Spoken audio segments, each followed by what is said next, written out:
জীবনের খারাপ পরিস্থিতি এড়াতে কিছু বিষয় মেনে চলুন। সবচেয়ে বড় সম্পদ হলো স্বাস্থ্য। অতিরিক্ত অর্থ উপার্জন করতে গিয়ে নিজের ঘুম ও মানসিক শান্তি বিসর্জন দিবেন না।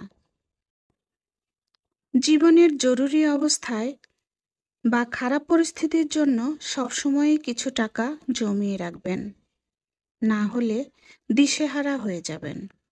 অন্যের কাছে হাত পাততে হবে।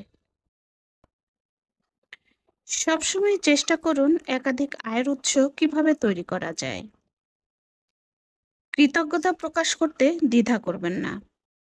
আপনি যে গাড়িতে করে অফিসে এলেন, সময় মতো নিরাপদে কর্মস্থলে নিয়ে আসার জন্য ভাড়ার সাথে চালককে একটা ধন্যবাদ দিন।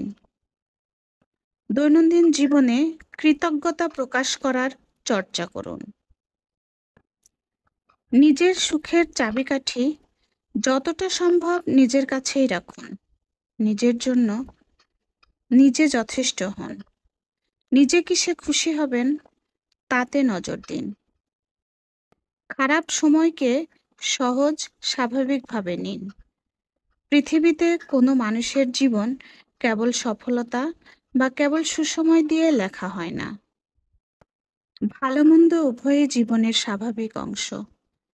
রবীন্দ্রনাথ ঠাকুরের কথাটা মনে রাখবেন, সত্তরে ল সহজে। জীবনে ধারাবাহিকতা খুবই গুরুত্বপূর্ণ।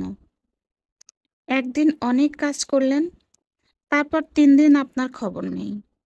এভাবে বেশি দূর আপনি এগোতে পারবেন না। নিজের কমফোর্ট জোনকে চ্যালেঞ্জ করুন। সবসময় আরাম করলে জীবনে নতুন কিছু করতে পারবেন না।